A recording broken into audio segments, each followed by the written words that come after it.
Electrocast. So I definitely had clinical depression, right? And honestly, the only way I could get out of it was to find a spiritual path that was right for me and practice it daily. Because this world, it's a battle between, being in the material world, the duality of darkness and light. And it really is important to tap into the depths of your soul and tap into that inner joy, inner love, inner peace, and then bring it forth into the world. Welcome to the Cosmic Love Antenna Podcast. This podcast is meant to encourage you to connect within so you can share your light with the world. And now, here's your host, Harrison Ma. Welcome, powerful, beautiful beings, to another episode of the Cosmic Love Antenna. I am your host, Harrison, here as always with a mystical, powerful, beautiful guest to share with you. But before we get to that, remember that you've tuned into a show where we are here to help you pull back the layers, restricting health, alignment, and love so your inner connection can be your outer expression. And today I have a mystical, powerful, loving soul to share with you. The beautiful Elisabeth Lava is a coach, is a transformational healer. She is an author. She is a speaker. And she connects deeply into some spaces and places that I think are very powerful to understand. We're going to get into today the link between spiritual awakening and mental health, right? A lot of us in this world, in this cosmos at the moment, have challenges when it comes to our mental health balance. And a lot of us disconnect or see the separation between spirituality and mental health awareness and mental health improvement. But today we're going to blur those lines together. Before I pass to my guest, I want to remind you, if you are getting value out of these episodes, if you get value out of this one today, remember that you can do a couple things. You can share this with a soul, a family member, a friend that you love very much. You can leave some reviews on Apple or Spotify. And you can also head over to my website, join my newsletter to get more info, more value, and more episodes much like this one. With all of that said, Elisabeth, thank you for joining me and welcome to the Cosmic Love Antenna. Thank you, Harrison. My honor to be interviewed by you. We were just joking before we started recording. We're having some technical difficulties in trying to connect our mics. And I made the joke with you that when we have these kinds of spiritual conversations, I've noticed that God, love, consciousness, divine, whatever you want to call it, throws us little tests to see, are you serious? Is this something you really want to talk about? And I feel like we beautifully moved through that together. Would you agree, my friend? Agreed. So, Elisabeth, where I want to start and where I usually start these chats with people like you is, I've got to understand a little bit about what you do in the world, but listeners tuning in, they're new to your voice. So I like starting with a little bit of background of who you are, but specifically, and I know we're going to get into this more later, but maybe you can give us an overview here now. What was your pain teacher? And when I say pain teacher, what I mean by that is, what was the thing that led you to where you are right now? Obviously, there are multiple things, but if you had to narrow it down to one event, one experience, what led you to the beautiful soul that's speaking to me now on this podcast? It's expecting that I will get inner fulfillment from the outer world. So I had loss in my personal life in the middle of running a health department and being a mental health advocate. And in the middle of it, I became depressed due to personal losses. And I had a very strong inner critic. And the inner critic my inner voice was shredding me on the inside of all the mistakes I had made. Very brutal battle inside of me. And I was being pushed to go on antidepressants in the middle of this grant that I was running. And this grant was for 6 counties and with a high level of suicide and depression rates and substance use rates, which I view as just self-medicating, souls trying to soothe oneself. And I looked at the bottle of the antidepressants and I saw the withdrawal symptoms. I'm like, that's the same thing I'm going through right now. It's just delaying it. There's got to be another way. So I started searching for alternatives. I did all the deep self-care. I had a regular mental health counselor. It really wasn't working for me. And what I didn't realize I started to do was spiritually searching. So I went to the library and I checked out books about mindfulness and meditation. And within a few weeks of me practicing both of those, I had a profound awakening. And it's interesting because I wrote a book about it. And the first publisher who wanted to publish it said, it's all about self-love. And I was like, I think I need to change it a little bit. But it's actually, in some ways, it's true. Yeah. Because we are trying to tap into the piece of our soul, our self, going from the little self to the bigger self, connecting with spirit to realize that we are all divine. Yeah.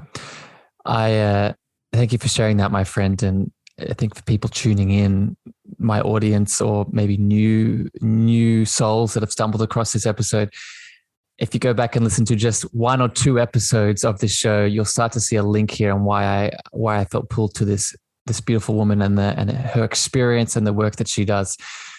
I think this is a good transition, my friend. And I think you hit on a little bit of it there, but let's start with one of the terms that you use. I think you've mentioned it in your book, and the work that you do is spiritual emergency. And I would love for you to define what this is. What is a spiritual emergency? We'll go from there. Great. The shortest phrase I can use to define it is a simultaneous psychological and spiritual crisis. The phrase spiritual emergency was coined by Stanislav and Christina Grof, who are profound leaders. One of them has already passed, the woman has. She had a similar experience that I did. She had a Kundalini rising, and her husband still is alive, and he is a profound research psychologist, and psychiatrist.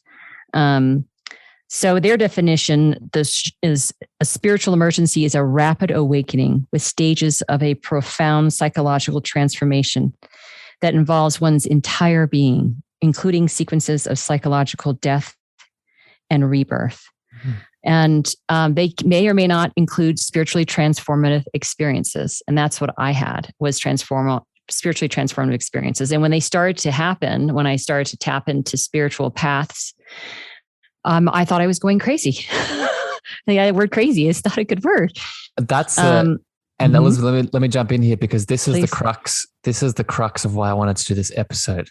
Is the people will feel, people will perceive, people will interpret that this experience, whether you want to call it an emergency, whether you want to call it an awakening, whether you want to call it a Kundalini rising, or just all of it together, it is a part of this human experience. And I think a lot of us, myself included for a long time, we can often ignore it.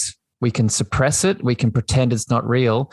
Or, and I know you can speak to this, we can start medicating it as if it's a something wrong, as if it's this should be pushed to the corner because this person needs to be put in a psychiatric institution. And let me be very clear with my words. There are very real mental health challenges, mental health disorders, mental health conditions that need to be monitored. But there are also very real experiences like the one that you're talking about. Does this resonate at all with you, my friend? Yes.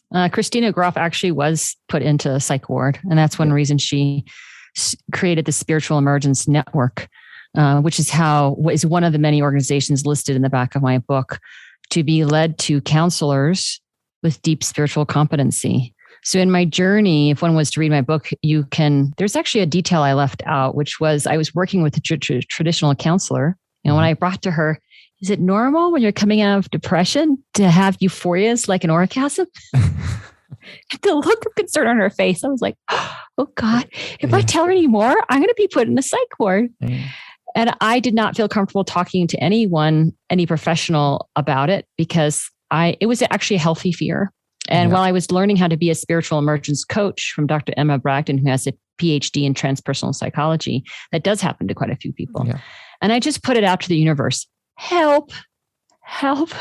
And I had become a yoga instructor, and Shiva Ray, who's one of my many teachers, taught me how to teach just, yoga on the mat.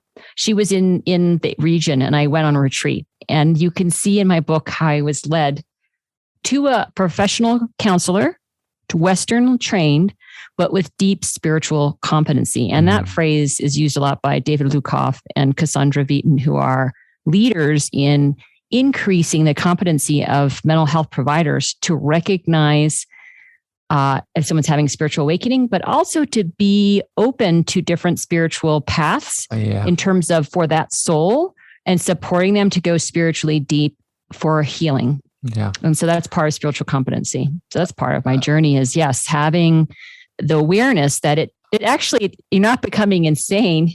Yeah. You're becoming more sane. You're becoming more of yourself. Yeah. It's I project it. I look into the future, and this is why, I see people like you and, other practitioners out there that are like mending these two worlds together. It's a beautiful future that I look forward to, right? I know that it's blossoming now, and there are many ways, many facets of different industries that are starting to incorporate it, like you're saying.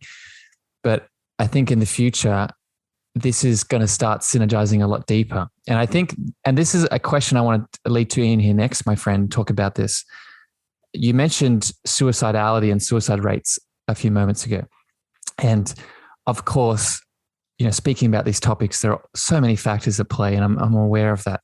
But I'm wondering, my friend, what is your opinion?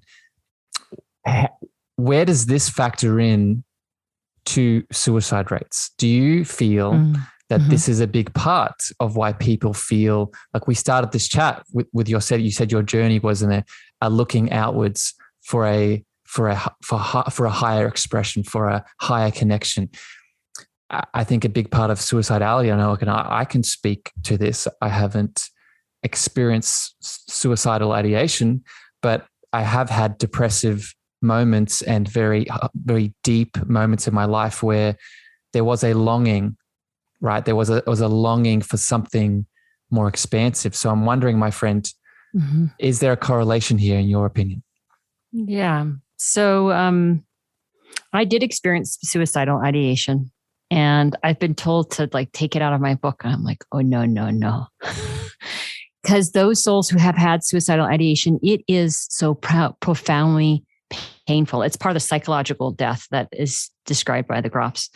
And it's where you're feeling trapped. There's no other way out. You're in so much pain. And let me tell you, I went through 8 months with about 3 hours of sleep a night, if that.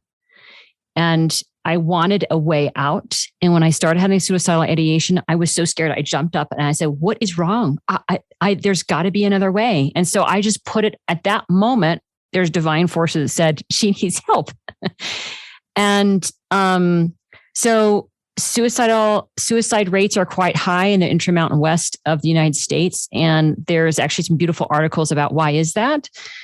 There are a lot of factors. One is the short daylight, where I'm speaking to you from right now is in a glacially carved canyon that literally at 12:30 in the winter, sun is over the edge. So decreased sunlight.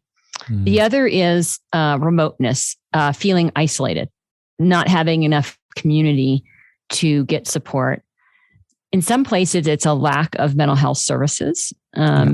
Another is the people that are drawn to these areas to make a go of it are risk takers. And so when they think of that moment of, I want out, they don't realize just the full risk that they're taking to their soul and others, particularly others in their life. So that's my journey. And suicide ideation, I just want to say that there's someone very important in my book who took their life. And I have to go to that funeral service. I mean, I'm going to. It's not I have to, but I'm going to go. And I'm going to write a poem about the beauty of that soul.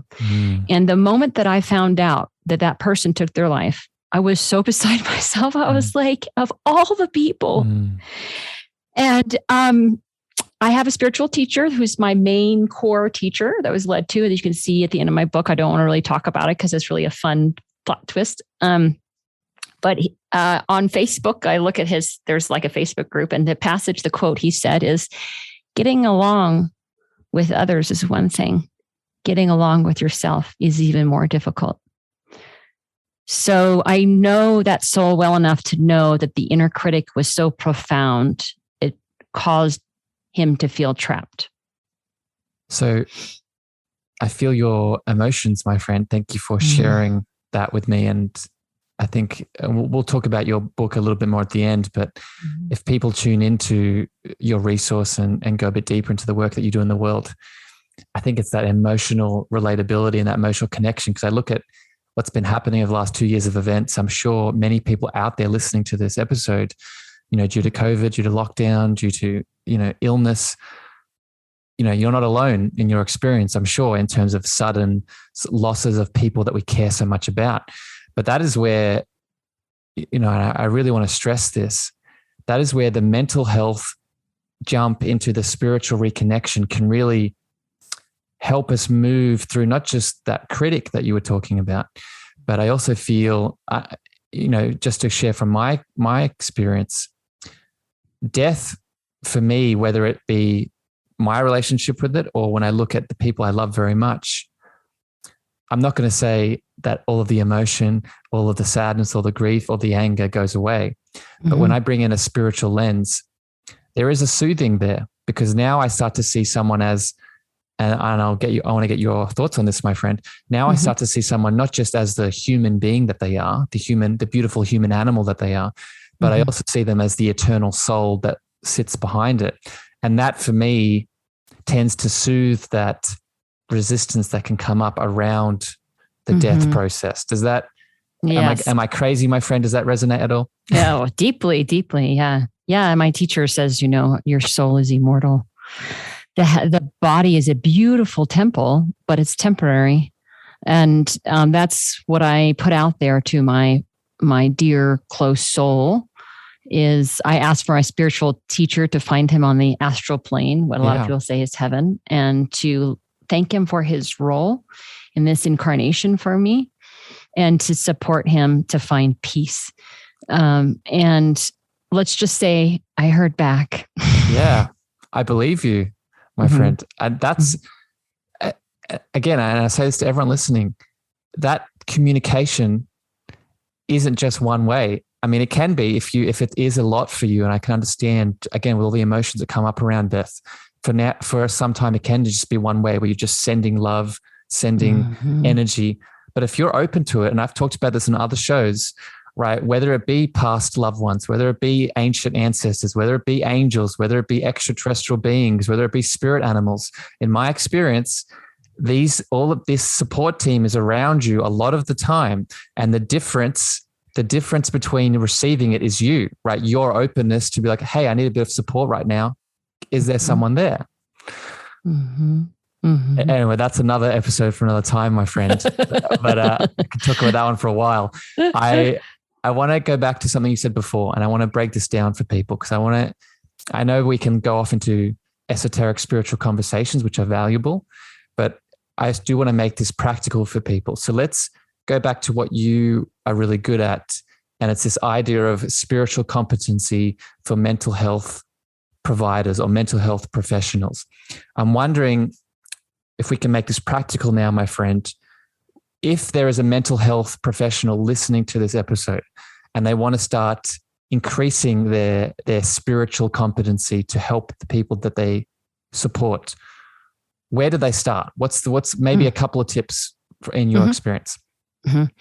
Well, at the end of my book, it ends with about 6.5 pages of resources for those who may be going through a rough awakening. But it has a section that's designed for mental health professionals that are interested in this. And there's some links to some web pages about how to get training. So I mentioned David Lukoff and Cassandra Veaton. They have collaborated together to put together the spiritual competency training. And it was free for a while. I think it's extremely low cost and actually allows them to get continuing education credits. So that's one place. There's a book by Cassandra Veaton and a colleague that goes deep into this in terms of why it's needed. And I've applied to give a TEDx talk, and I love some of the statistics in there. They're very science-based that show the discrepancy between the percentage of the population that actually would love to talk about spirituality with their counselor quite high, like about 2/3. And what small percentage of psychologists are actually prepared to do that, it's really not the psychologist's fault. It has to do with the training they receive. Yes, the system. And so there are advanced psychiatrists and psychologists that recognize this, that are putting out continuing education to shift that. So we can bridge the gap between that. Oh, I love it, my friend. And again, we'll talk about the book at the end, but I think this is probably a whole other conversation too, but the system that we live in within all of these, and it's not just a mental health thing, right? This is a nutrition thing. This is a weight loss thing. This is a pharmaceutical thing. This is a big agriculture thing. I want to plant the seed for people. Don't get stuck on the beautiful souls that are within the system. They're doing the best they can most of the time from their space of love. But it's talking about what can we do as a collective to start shifting some of these systems. And if the system is broken, make a new one, right? And I think that's, a big part of why I wanted to talk to you, my friend, because to me, I think you're a part of a new system that's blossoming, which is beautiful. Thank you. I want to go back to something else that you said. Mm-hmm. And I haven't experienced this the way that you have, but I want to. And what I mean by this is the Kundalini rising that you talked about, and you equated it to the sexual energy, or in your words, you said it was very orgasmic. So I'm wondering if we can first maybe break down in your experience, your words. How would you define a Kundalini rising? Because I think a lot of people are still new to that. And then maybe we can go into the sexual, sensual energy of it all. Mm-hmm. Okay. Well, I actually like to use words from ancient wisdom about Kundalini.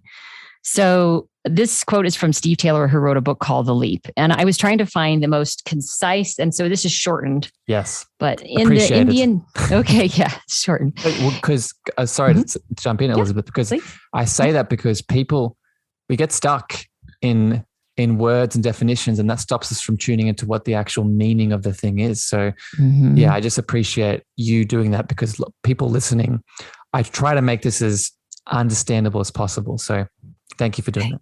Sure. So his definition is, in the Indian spiritual traditions of yoga and tantra, sudden energetic awakenings are depicted as Kundalini awakening. Kundalini, derived from the Sanskrit word kunda, meaning to coil or to spiral, is an intense and explosive form of energy that lies dormant in the lowest of the 7 chakras. So I bet you most of your readers understand chakras, or all of them? Yeah, okay. If they're not, definitely go back and listen to Chakra Healing episodes 1 and 2. But yes, you're right. Great. So I had taken a yoga instructor course and had heard about the chakras and Kundalini and all that. And I was a very Western-based, rigid, left brain scientist. And I was like, I just want to learn how to teach the physical practice, And there's all of this like Bhagavad Gita and all these things I was supposed to be reading. I tried and I was like, really? I'm like, It's very off-putting at first. You're like, what is all these words? Yeah. So I guess I had to experience it myself, which I always joke about that with politicians. Politicians tend to get on the bandwagon to make change when something, I'm like, it happened to me too. I had to have a Kundalini rising, and it was very euphoric, very blissful. And Elizabeth, let me just put context on this. Mm-hmm. Where did this happen in relation to, your experiences that you shared before? Did this happen after the dark night of the ego? Like, what I'm feeling, and correct me if I'm wrong, usually the Kundalini rising comes at a breaking point. It comes at the point where you're like, oh, I can't go, there's nowhere else to go. Mm-hmm. Mm-hmm. So, I've talked with my counselor who has deep spiritual competency, and we're not quite sure. And there's a kind of a joke, like I did a book reading recently, and this young man who was in the audience, he's like, doesn't it just happen kind of when it's your time? And I think there is, but definitely it was through hardship. And so for me, I became so exhausted that I came to the point where my mind was so tired. And there's a Sanskrit word called nirodha, which means lack of thought. Yes. So one of the things that I say is that the spiritual masters are masters of the mind, so you can go deep spiritually. Now, they also are masters of the body too, don't get me wrong. But the mind, our brain, is so powerful, and we don't realize what power lies there and how it can both destroy and create.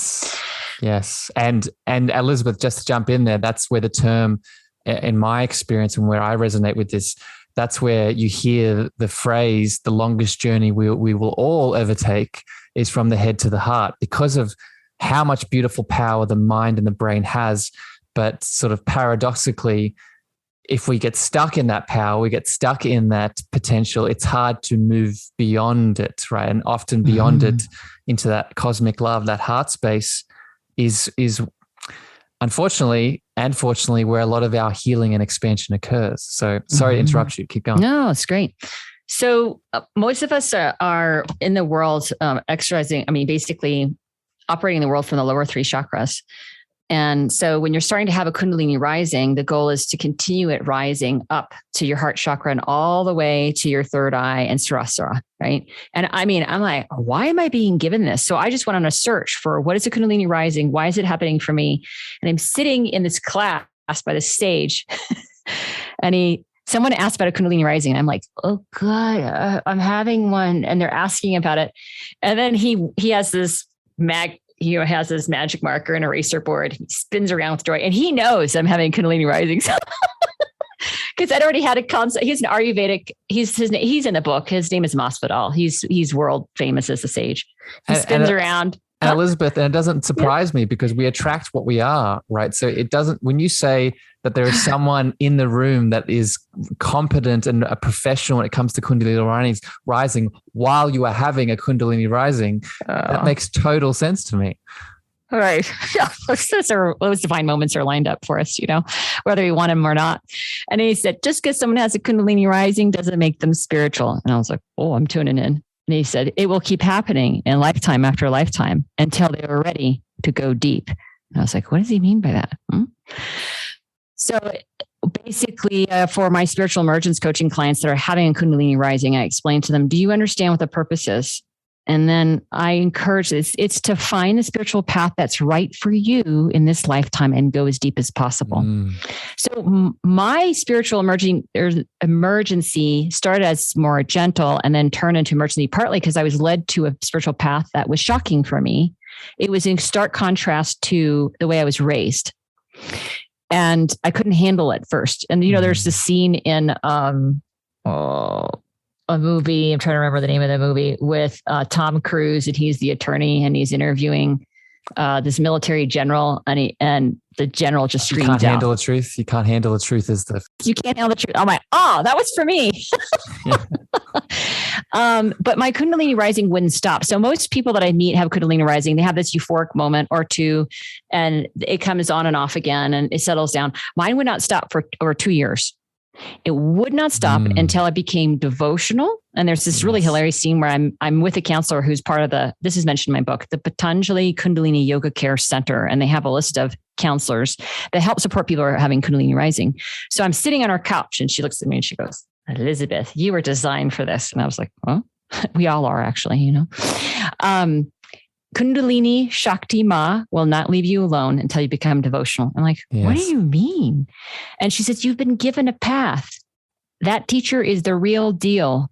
Go deep. And I went, what? So I went back home and I was still having like these euphoric experiences. So what happened was when the Kundalini happens, it can get kind of stuck where it bounces around and it's not continuing to rise. And I had to go into both a physical and spiritual practice to allow it to continue to arise. Elisabeth, let me jump in here because I know where you're going with this. And I want to jump to that sexual sensual center next. Okay. But let me just pop in here to add, I feel that maybe a lot of people listening have maybe experienced a Kundalini rising, and or they might actually be able to feel into the same situation that you went through of the continual rising or the continual. I have a lot of clients, for example, that come to me and they express that they get lost in the clouds a lot, that they have all of these spiritual downloads and they get these connections, but at the same time, they can't physically ground into themselves, and they feel anxious, they feel lost, they feel like they have all of these ideas, but they can't take inspired action to embody it through the physical.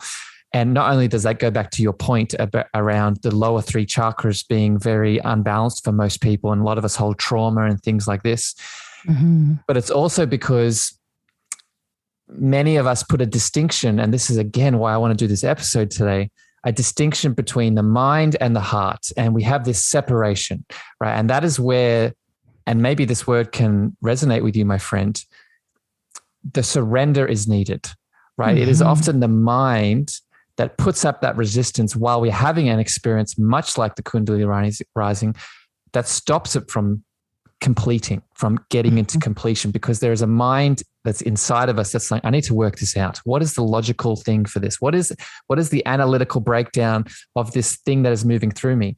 And I'm sure you've experienced this. There is no logical, analytical analysis of it. There's only a very deep, spiritual, divine, what's the word? Feeling and acknowledgement of it. And I think once we surrender into that, then a lot of the expansion and the completion of the Kundalini can occur. Am I making any sense, my friend? Does that resonate at all? Oh, yeah, for sure. So first I want to address to what you said at the beginning, which was about having these experiences and then having trouble grounding. So when I was being trained by Emma Bragdon to be a spiritual emergence coach, there's a section of it about grounding. Yes. And when I work with clients who are having spiritual awakening, I basically share tips on how to be safe and how to ground. And I included a lot of what I learned through Emma and other reading about how to ground. So you want to be both grounded in the real world, in your life, and elevated, meaning staying spiritually evolved as possible.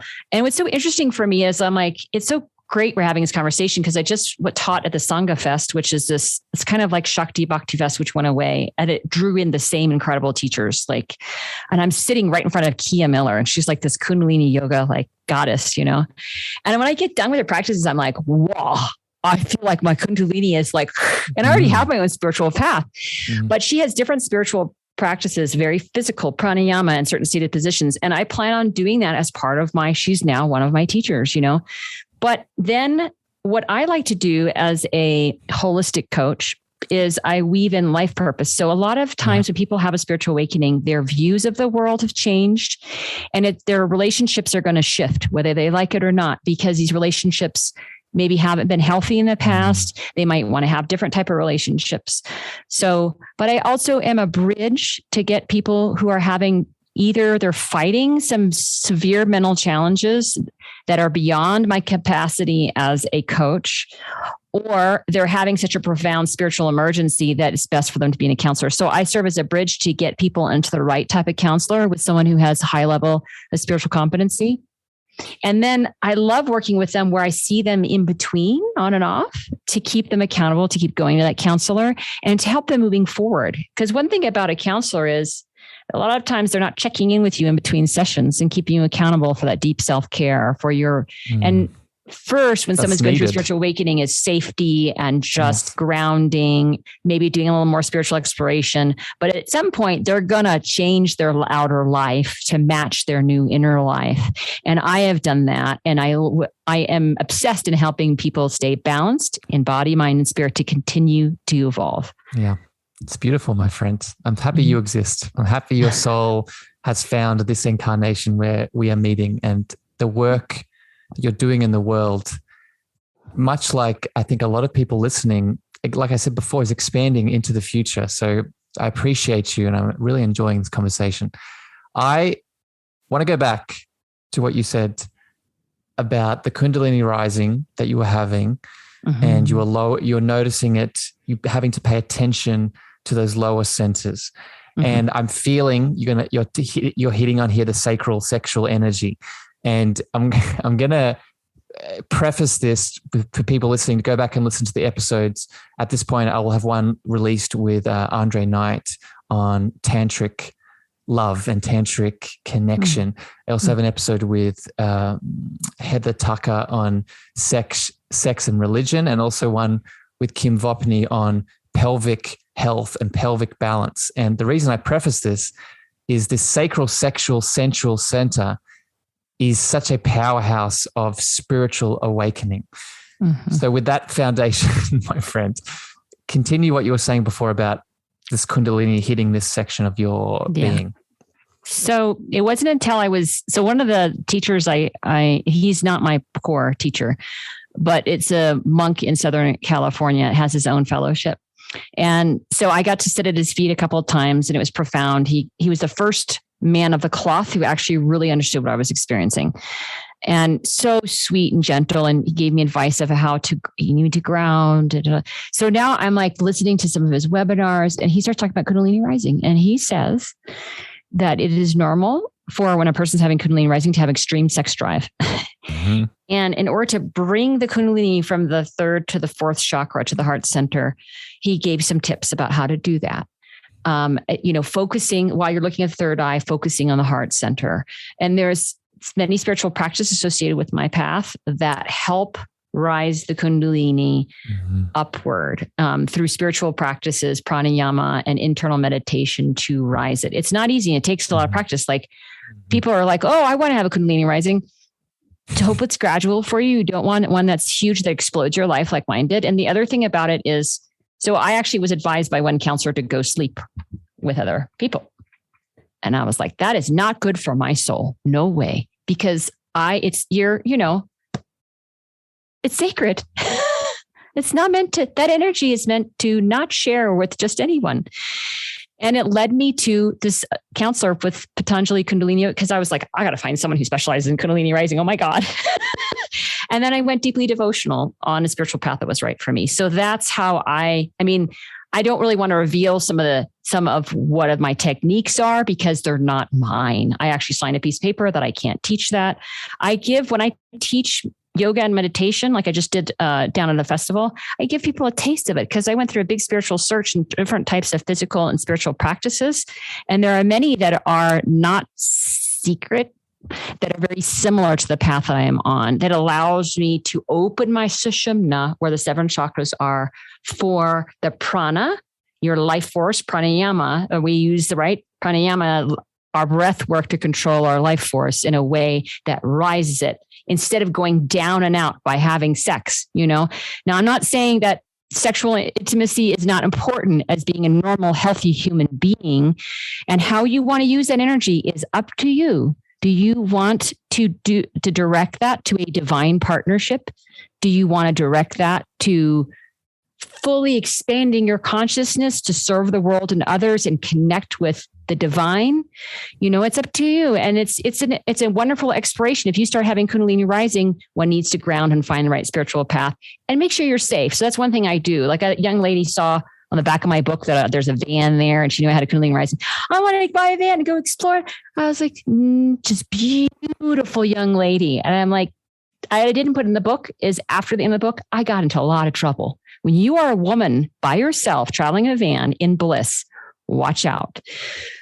So that's what I have to say about that sacred sexual energy. You really want to be in a safe setting when you're having an awakening like that. Mm-hmm. So let me add on to this, my friend. So yes, 100%. And I think you set a really beautiful foundation there. But let me go a little bit deeper with this, and maybe I'll come from that teacher that said to you go sleep with other people, and I'll try and interpret what he was meaning by that, because I definitely got a hit when you said that. So again, if you go back and listen to those episodes, I've had a few chats about this, and I practice this in myself. And yes, we need to be very mindful, especially going through a Kundalini awakening, that we need to be careful with that balance between, and I like to use the Carl Jung quote of, no great tree can reach its branches up to heaven without its roots first reaching down to hell. And right, biblical symbology aside, it shows the importance of that balance that is needed. However, if you can find a partner that respects you, that is on the same spiritual path to you, maybe they're not going through Kundalini rising, but they understand that divinity is inside of me and also inside of you. Now what can occur in the sexual act is that the creation energy is what we're all made of, right? We're all made of creation energy, full stop. We're creative beings. We're here to co-create with the universe. One of the ways that creative energy expresses itself through this human, beautiful animal that we are is through sex. Now, with all of those asterisks and parameters met, now what a sensual sexual act with another source of divinity is a connection deeper into that God source. And I feel this is where it can be supportive to the Kundalini rising experience, because now, and you said this before, my friend, sometimes we don't feel safe in our body, maybe due to, mental health challenges, trauma from our past, inner child things. But if we can feel safe in a container with another, especially if that container is sexual and sensual by nature, now these energies can feel safe enough to continue to flow upwards and enter that completion cycle. Does that resonate at all, my friend? Yes, because I have a partner. And I think he was wishing for a Tantra partner. And, and so, we're exploring that. But it was really hilarious. We were in Nepal and we were like at this profoundly spiritual bookstore, and we're looking for all these like Kama Sutra books and everything. And we're picking, and he's kind of like taken it back by some of the Tantra books. And he's like, oh, I'm not really finding what we want here. And I turn around and there's a whole bookshelf after bookshelf of books from my spiritual path. Yeah. And I was like, what a beautiful sign. This is one of the books I've been wanting to buy. And here I am in Nepal, and it's like $1.50 or something, and it's brand new. I'm like, and now I use that book when I do guided meditations for affirmations at the end. It's really hilarious. But we are on the same spiritual path. He wasn't on my path. He's joining me now. We're actually going to go on initiation so he can go deep with me on the path. And it was funny because he said to me the other night, we were all the time in Nepal. You didn't talk about your path. I looked at him and I go, because I wanted to understand you. Yeah. I wanted to understand where you came from, your path so far in this lifetime. Just understand you. And he's just looking at me going, well, I had no idea how the wisdom of what you're on. And I'm like, well, I get to see so much wisdom from you, And so now we're swapping, we're sharing. So I'm a mystic. So even though I have one core path, I have quite good discernment, which comes from the cool thing is that since I was a Western-based scientist and I knew how to look at studies and data, I was an epidemiologist. I have good discernment. Like, is this woo-woo? Is this ancient true wisdom? And so we're swapping wisdom, and we are supporting each other to become divine. So I like the analogy of, I grew up with a father who loved finding beautiful rocks and putting in a tumbler. And so we knock against each other. We bump the corners off and we're smoothing each other off. We're becoming more divine into our interpersonal relationship. Really, every time I meditate, when I come out, it gives me that 10,000 foot view of like looking down at myself and my life without beating myself up. It's been a process to not do that again. And I go, what's my part? What can I do to be more divine? How can I bring this up in conversation so we become more divine together?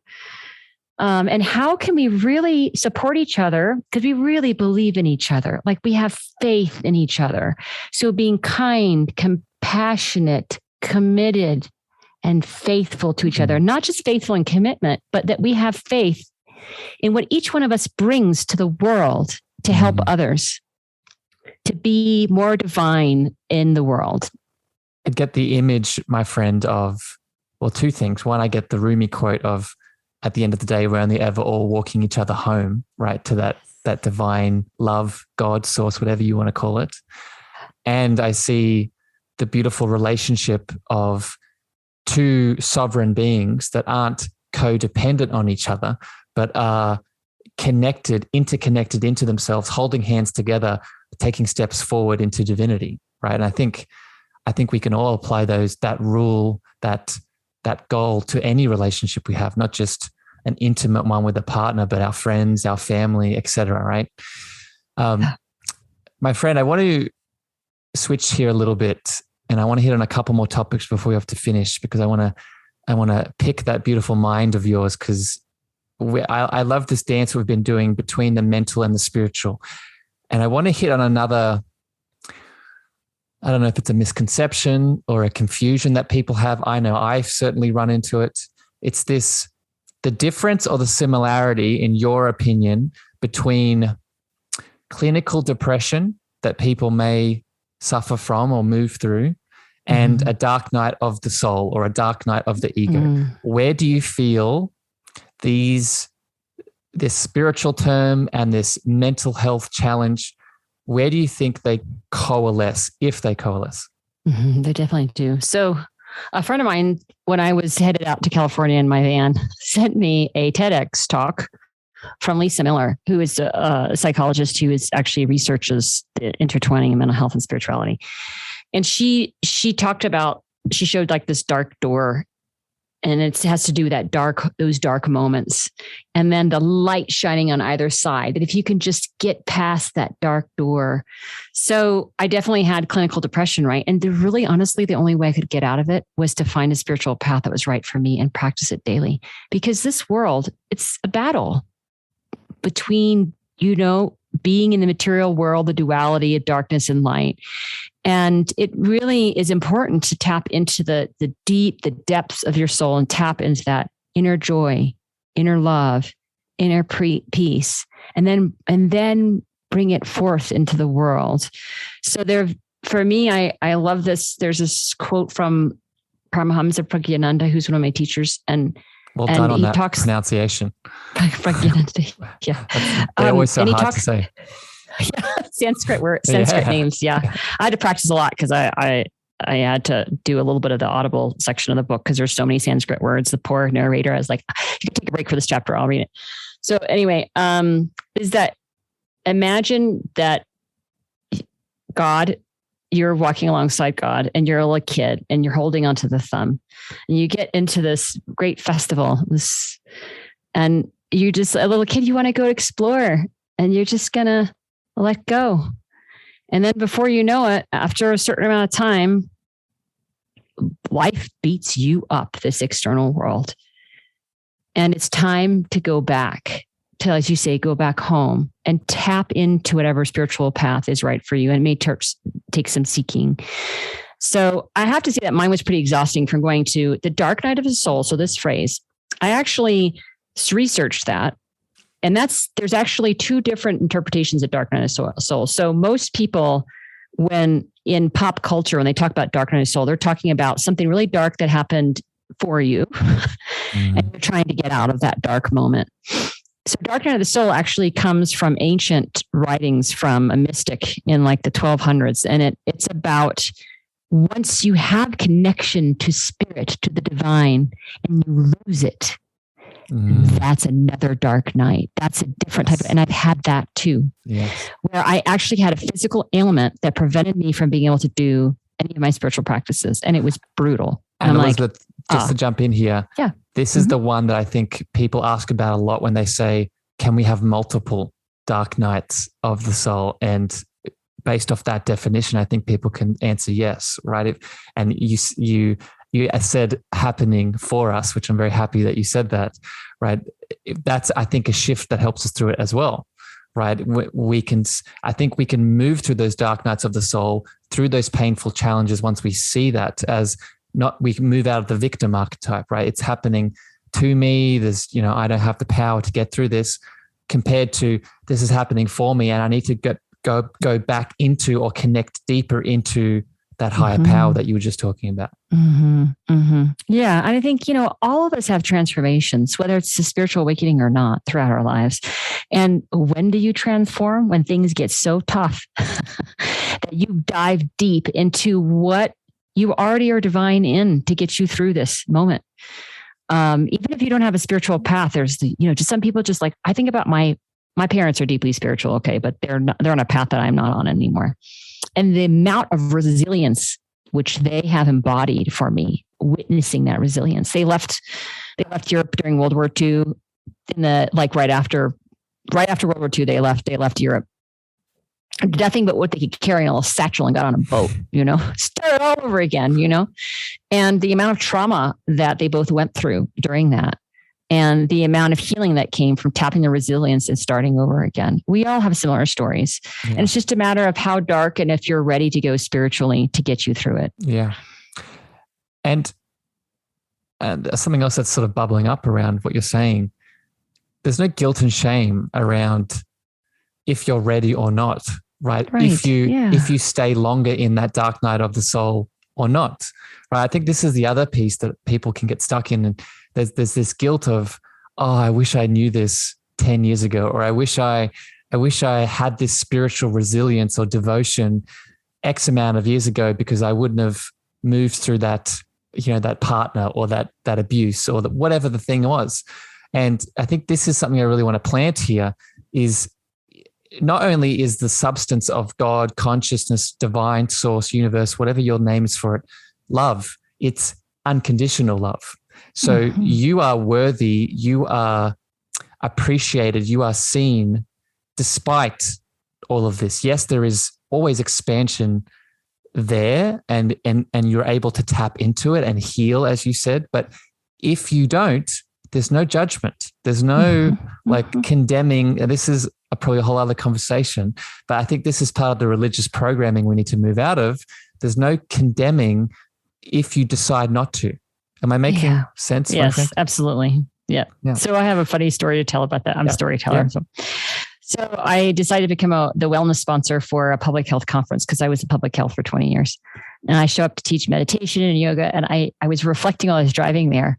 I can't believe I did this, that, and the other, that inner critic. I can't believe I did this, that, and the other. And I haven't done this and I haven't done that associated with my spiritual practices, my what I'm doing with my business and all that. And I go and I set up my booth and it's getting kind of late in the evening and I walk through the exhibit hall and I see all these other booths and I'm pausing and looking at their freebie giveaways to give ideas. And I pause at this substance use prevention, like intervention type of booth. And it's designed, these people create educational materials and outreach to really reach out to people who are using substances to self-medicate, to bring them into healing. And there's a card there and it said, there is nothing you could ever do. And you open it, and I'll still be here for you. And that is definitely what I feel for my spiritual teachers. Like once I'm ready to slow down and tap back into my self-care in terms of spiritually, they are there for me. Yeah. Unconditional love. Yep. Yeah. Just, I feel that, my friend. Thank you for sharing that story. And it's a big part of this podcast, right? You asked me why I named this the Cosmic Love Antenna. And it's that, right? It's reminding people of that fundamental, unconditionally loving, non-judgmental truth, right? Another way you could phrase it, if you use the word God, right? It's that God says yes, right? God says yes to all. Right. So if you're moving through the expansion, moving through the pain teachers, the answer is yes. If you're deciding to no because you're still in that victim archetype, you still haven't gone into that awakening experience, you're stuck in the Kundalini for years and years, the answer is yes, right? Go for it. And there's value in it all. So let's move on, my friend. I want to hit on two more things here before we finish. And I want to give you time to talk about your beautiful book. I think the last thing I'll hit on here before we get to that is, something very relevant to all of us at the moment is, just coming out of COVID, right? Coming out of the pandemic. In many places it's still going, who knows what's going to happen in the future. But I'm wondering, what is your perspective, my friend, on why this whole conversation that we've had, right? Of the mental health challenges, the spiritual awakening and spiritual competency. I think this is more relevant than ever, but I'm wondering, where does this factor into the pandemic and everything we're dealing with COVID? Do you think this is a necessary conversation to be had in connection to that? Yeah. So I happen to have been an infectious disease epidemiologist. Epi means upon and demo means the people. And so I started out as a veterinarian and then became, because there's so many of the nasty diseases that can cause a pandemic are animal in origin, which this coronavirus was. I could see it coming. It's pretty wild. My soul knew. And about a year before the pandemic hit, my awakening starting, and I didn't tell anybody, didn't write it down. I just sat inside I want out. I don't want to be a public health leader during this. And so we had warning signs, like we had SARS, which was a really closely related virus. And so, the animal meat markets is what caused this virus to emerge. But if you think about the last one, it was, avian influenza. It was our last pandemic. And unfortunately, this happens periodically. Mother Nature does this to reduce the human population when it gets too thick. And you see it in nature all the time. And I'm not saying that out of callousness, but it's true that we are overpopulating the planet. Mother Earth can only handle so much. But I really do feel like it pushed a lot of people when they went to go home and they're isolated at home. They had to face relationship issues, prioritization for how they've been living their life. Lots of loss happened. And I'm sure it sparked a lot of awakenings. That's one reason why I'm like, when I was watching it happen, I'm like, this just happened for me. Like in my personal life, it's happening for the whole planet now. But one thing I saw that grew out of that, I remember going on, like there's so much spiritually, it was being pumped out during that time. And it really became quite mystical in terms of people of all different paths coming together to pray and to do good work, to go deep spiritually. And so I thought it really felt very similar to mine. I basically isolated myself. You'll see in my book that I have lots of trauma. And I was just like, I can't do this anymore, interacting with the world. I got to figure this out and go dark within, meaning going literally isolating myself and going deep. And so when I saw, so people can't go to Starbucks, they can't do their outer distractions anymore. So they had to face a lot of what was going on within themselves and in their lives. Could not agree with you more, my friend. I think I see that gift element of the pandemic as well. And I definitely experienced it in my journey. I mean, this podcast was birthed due to the pandemic. A lot of people listening to this episode have heard me speak on the Clubhouse platform, and the growth that I've had on there and the people I've been able to reach stemmed from isolation I experienced due to being in Australia and us being locked down. And despite what you feel about those choices that were made, because of those choices that were made, I was able to lean in to the fact that there was something here for me from at the very least, from a mystical perspective. And I was able to take that energy and then put it back out into the world as love. And I think that is something we can all learn to do, not just with a pandemic and an event happening currently, but as we step forward into the future, right? How can you see a collective challenge as an individual opportunity for expansion, right? And then add back into that collective to help everyone, right? Just another quick example. You look at everything that's happening with Russia and Ukraine and, all of that stuff. And I think the one option to help is actually physically going there and doing things, donating, being of service, all this stuff. Another option we forget about is actually doing your own inner work that we've been talking about today, right? Because we know of things like the Maharishi effect, right? When we go inwards and meditate and connect to a frequency of love, that is not done in separation, right? That is done as a component of an interconnected collective.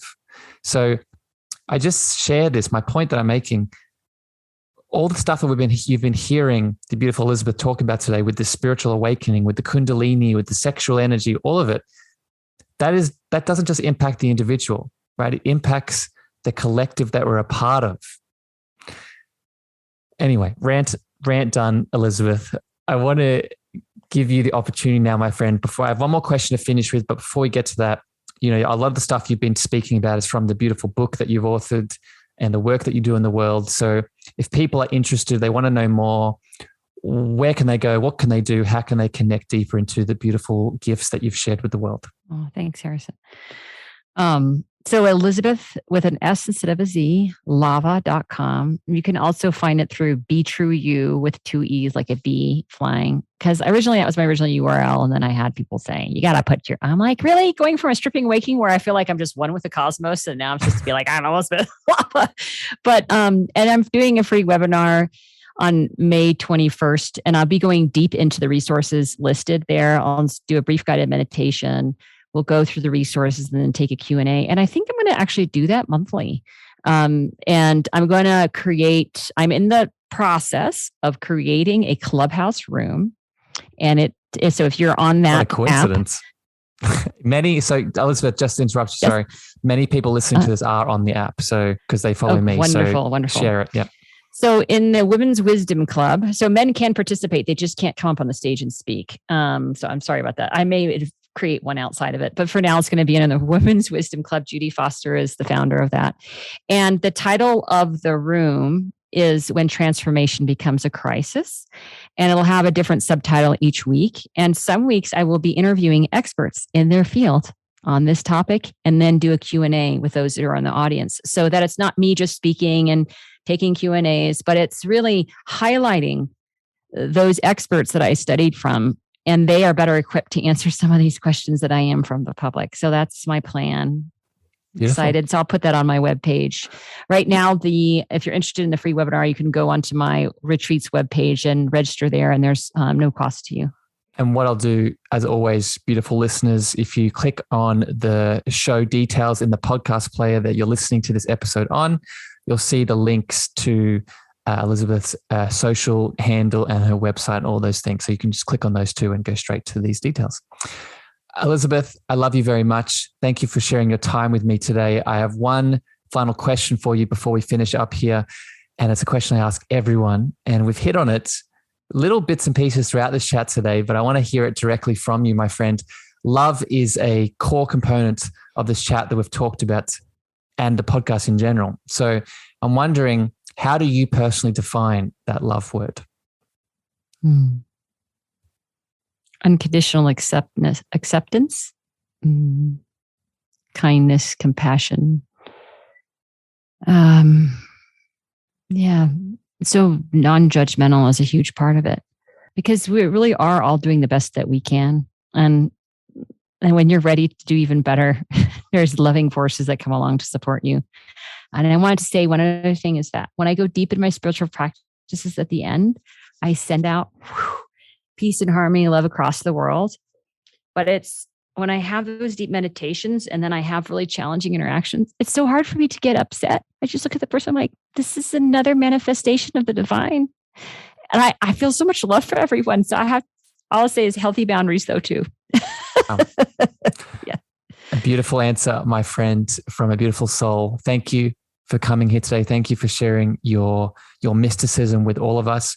Beautiful podcast listeners out there in the podcast world, thank you for tuning in. I hope you got some value out of this beautiful woman and what I had to share here today. If you did, remember you can share this with a loved one, with a friend, a family member, someone you'd love very much. Click that share button, send it to their messages, text them, and share your thoughts. But until then, we'll catch you next time here on the Cosmic Love Antenna. We love you both very much.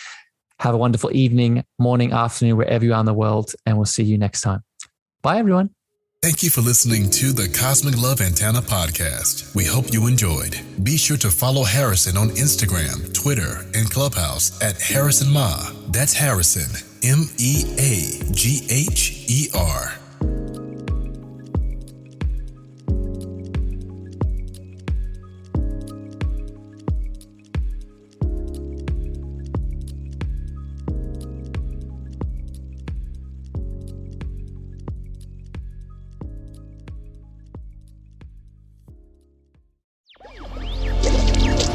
Electricast.